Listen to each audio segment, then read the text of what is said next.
It was the most powerful moment of a most incredibly powerful experience. It was during our Temple Sholom trip to Israel just a few weeks ago when it happened. There we were in Tel Aviv at Beit HaAtzmaut, Israel's House of Independence. If you've been on any tour of Israel and to Tel Aviv, you've been to Beit HaAtzmaut. The room is simple, but it's also awesome. The dais with a bank of those old, big, heavy microphones. The Israeli flags, they're like the doors of the Aron HaKodesh. They're like the doors of the Ark on each side, casting down. And above, the picture of Theodor Herzl, looming upon you like a Ner Tamid, an eternal light. His watchful eyes upon David Ben-Gurion, who stood on that dais and proclaimed to the world just about 70 plus years ago, "We, members of the People's Council, representatives of the Jewish community of Eretz Yisrael and of the Zionist movement, hereby declare the establishment of the Jewish state in Eretz Yisrael to be known as the State of Israel." And he continued, "The State of Israel will foster the development of the country for the benefit of all of its inhabitants. It will be based on freedom, justice, and peace, as envisaged by the prophets of Israel.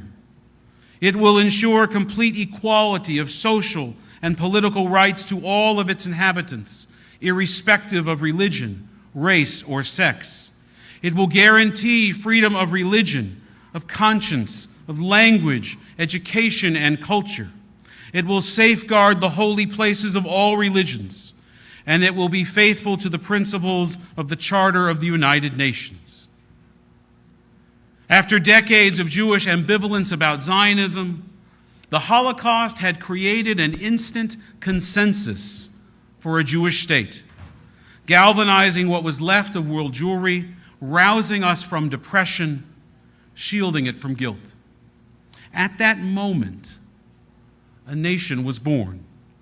2,000 years after the destruction of the last Jewish nation in our ancestral land, and just 2-3 years after Auschwitz, our people returned to our land. Returned not as a vindictive or a hateful people, hell-bent on doing to the world what the world had done to us. No, we returned as Jews, as Zionists, aspirational, visionary, hell-bent on removing from the world the tribalism and nationalism that had so many times before been used as a cudgel against us. The tribes of Israel had come home to embody the Zionist dream, Lihiot Am Chofshi Be'artzenu, to be a free people in our own land, not only for ourselves, but as an or l'goyim, a light unto the nations, a model for the nations of the world to follow in our shining example. The Zionist dream was the manifestation of the 614th commandment. Never again. Never again to us, never again to anyone around the world, never again to human beings. We can be better. We can be better than our most tribalistic impulses. We can and must be holy. And that's what grabbed me. That's what grabbed my mind and shook my soul at our time in Israel. Zionism has something powerful to say, not only to us as Jews, but to all of us, to every nation of the world, every human being as citizens of the world. We aspire to be a light to the nations, and Zionism is that light. And so what is Zionism? It starts as an idea that people should live together as nations, but that's not unique. That idea has existed for a while. That we are a collection of tribes bound together by shared values, history, and dreams, now a bit more unique. Not universal, but distinct, distinctly Jewish is Zionism. To quote Ari Ben Canaan, Paul Newman's character in the movie version of the Exodus, people are different. They have a right to be different. A community cannot exist without any boundaries. It is as useless as a house without walls. The truth is, you can't get away from the idea of tribe. Tribalism is the default human experience. And for the overwhelming majority of our time on this planet, the tribe was the only form of human society. That was how we lived as a race for tens of thousands of years. We lived in compact, largely egalitarian groups of around 50 or more people. We were connected to each other by genetics and by language, usually an unwritten. Most tribes occupied their own family territory. They shared food. There was no private property. Every tribe had its own leaders. Every tribe had a myth. Every tribe had a sacred story of how it started and how it got to where it was. And that tribe story determined what we did every day. It shaped what we thought every hour. And that's fundamentally who we are as Jews. We know it, we joke about it. It's part of how we think of ourselves. Our parents and our grandparents speak of it this way, the MOTs, members of the tribe. But, and this is key, disparate tribes are not the optimal way of organizing a people. For too often it can lead, as we have seen, to tribalism. That sense that the tribe is its own reason for being, and therefore that the tribe is most important above all else. As Jews, we have always guarded against tribalism, this temptation of tribalism. And do you know why? What is it about tribalism that is so unkosher, so treif? Because it's too narrow. It's too self-centered. Tribalism is not holy. It's the opposite of holy. Tribalism is profane. And so let's talk about tribes for a moment, the original 12 tribes of Israel. Each tribe had its own territory. In fact, when we were driving through Israel on our tour bus, we would see signs that would say, this was the land that the tribe of Naphtali or the tribe of Dan. This was their land and that land. Road signs along the way identifying ancient tribal territory. Every tribe, if you remember, settled west of the Jordan in the land of Israel, except for 3 tribes that decided to settle on the east side of the Jordan, because they were shepherds and that was where they found good land for grazing. And those 3 tribes asked Moses to let them remain on that good land with their tribes. They wanted to live in prosperity and in comfort. They didn't want to have to join the other tribes and to fight to enter a land they weren't going to live in. Moses refused. Don't be tribalistic, he said. Don't give in to tribalism. Your moral obligation is to work and fight for the entire people, not just your own narrow self-interest, not just your own concerns. And so those 3 tribes, they crossed over. They joined the fight to settle the land before they returned to their own. The Jews left Egypt as tribes, but crossed over into the promised land as a nation. So nationalism replaces tribalism. And in its purest form, nationalism can be a bond of loyalty between all citizens, rather than the fear and hatred of the other that lives beyond your borders. But people and nations are so often driven by fear, so often driven by greed. We never have enough. We never feel safe enough. And so once you have land that is yours, you then need to protect yourself from others that you're worried will take your land, the other nations that will come and take what is yours. And so we create armies, and we go to war. It's the story of the world. It's the story of history. It happened in Torah too. We have done that throughout Jewish history as well. When you're afraid that the others will take away your food, your home, your family, you create a wall that separates you from the world. And you start seeing the others as different beasts that threaten your peers. These ever higher walls can be in the form of laws or citizenships, religion, border lines, currencies, weapons, and even fences, or actual walls.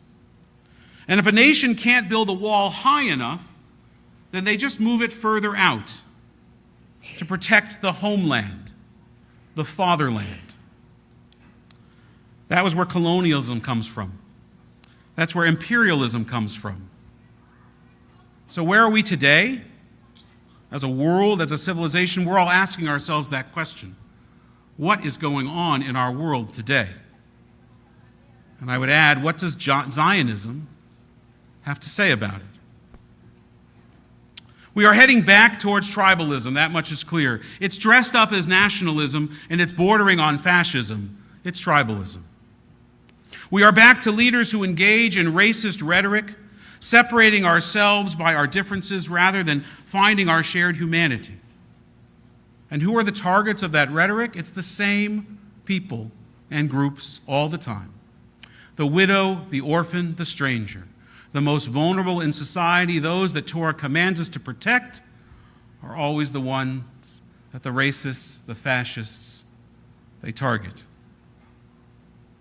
And so this is what I want to tell you today.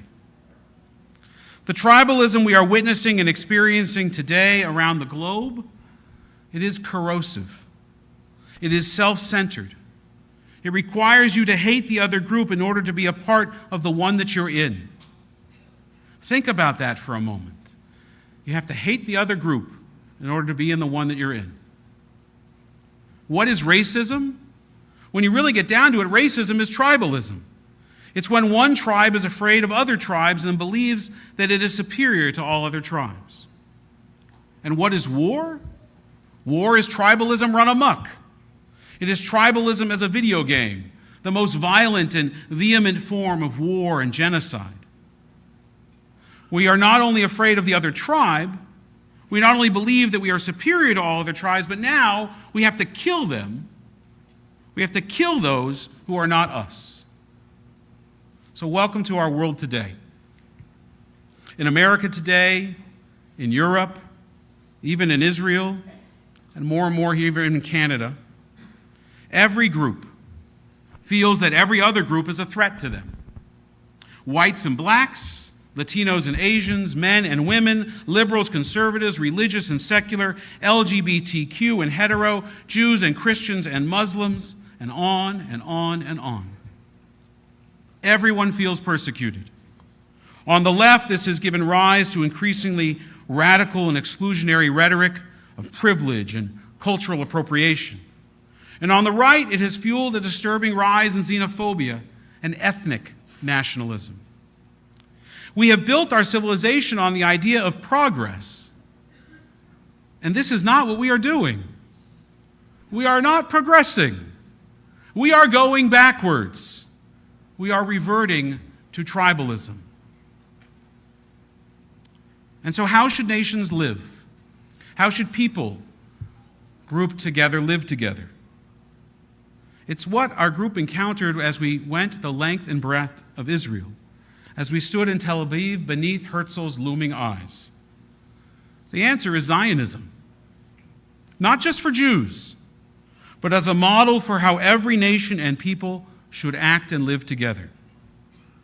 To quote Gil Troy, a professor of history at McGill, Zionism celebrates nationalism as a force for good. Zionism cherishes religion and tradition as valuable anchors, providing meaningful software of values and beliefs, running on the hardware of belonging. And Zionism celebrates the virtues of having red lines to respect, as well as blue and white lines to affirm.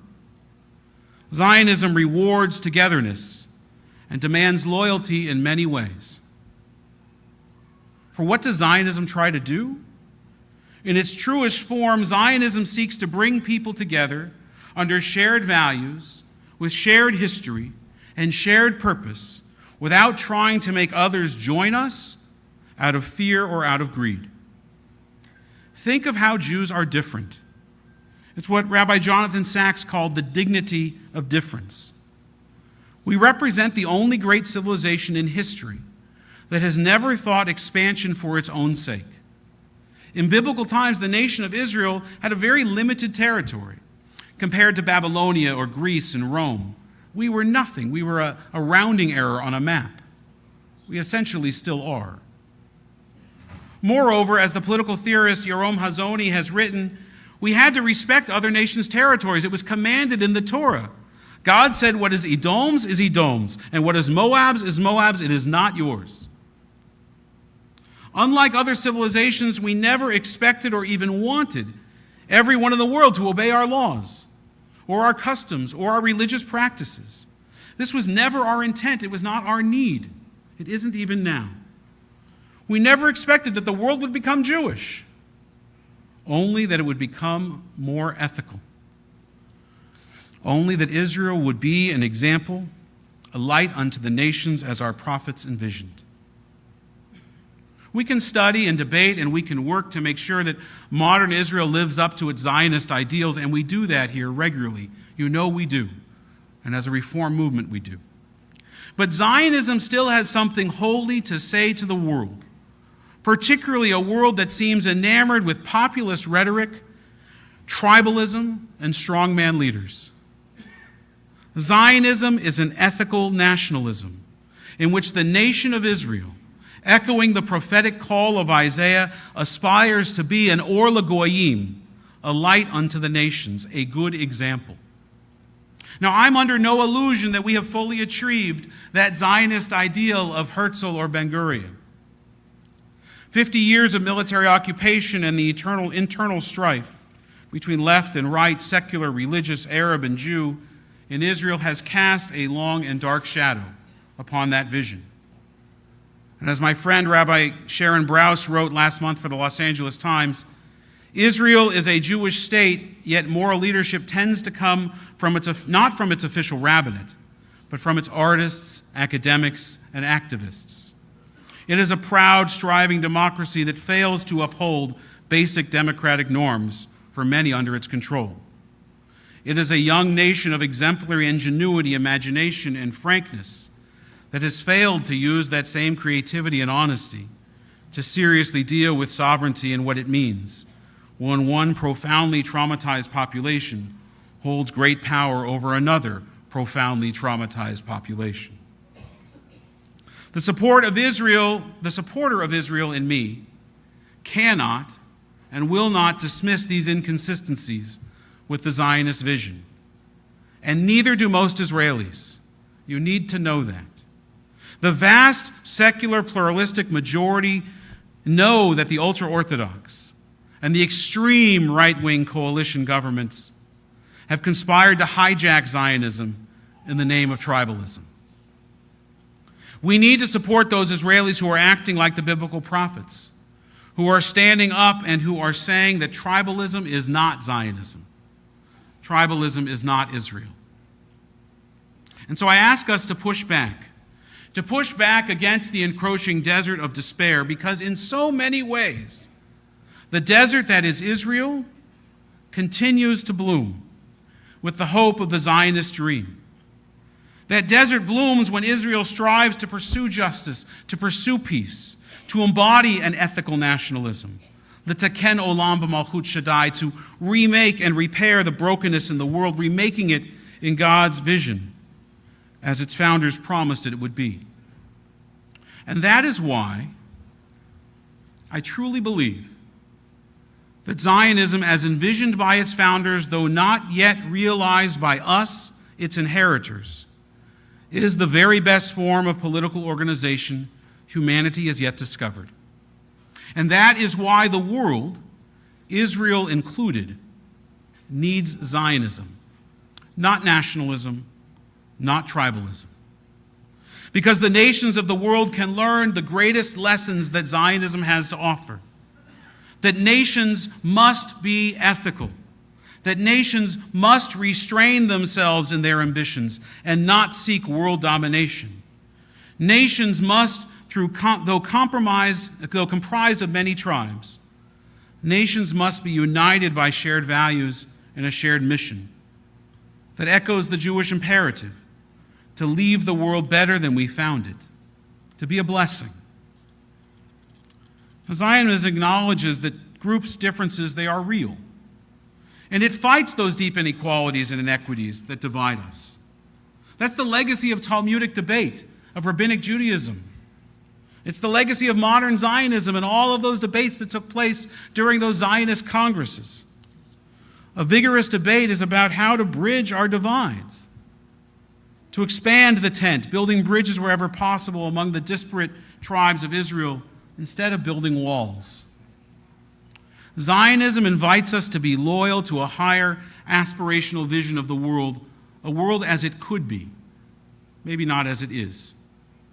Zionism and Judaism together, they demand that we will not rest till that vision is realized. That is Zionism. That is the dream of Israel. And what is it that we need to do? What can we do from here in Vancouver? We can never give up on working for that dream, that hope of 2,000 years, never letting the light of Zionism, that light unto the nations, be dimmed by the gathering storms of today's tribalism and nationalistic fervor that we see everywhere. When done right and understood properly, Zionism is dramatically different than nationalism and tribalism that characterize our politics today. At its best, Zionism infuses democratic ideals into the natural tendency for human beings to clump together with those like them, and adds a mix of moral, ethical imperative to live up to that divine ideal, inspiring other nations to do the same, to be that light. A resurrected and refreshed Zionist conversation, one that focuses on what Israel does for us, the model that Israel can be for the world, even as we grapple with and debate its imperfections. It will not only help Israel fulfill its founding purpose, but it will help us, Jews in the diaspora, find our purpose as well. A new Zionist conversation will also help Jews and people everywhere see Zionism as a tool to unite a divided community, a divided world, and a critique of the moral failings of tribalism and nationalism. The dream of Zionism calls us and it calls the world to be more determined, more purposeful, more ethical than we have been as tribes or nations. Precisely what Ben-Gurion envisioned, standing in front of those microphones in Tel Aviv a little more than 70 years ago. In an unredeemed world, Zionism urges humanity to live together in such a way as to be worthy of redemption. In the words of Theodor Herzl, Im tirtzu enzo agada. If you will it, it is no dream. We must stop dreaming and start working for the Zionism, the Israel, the world that we so imagine, that we are so obligated to create, and that we so desperately need. Ken Yehi Ratzon, may it be God's will. Amen.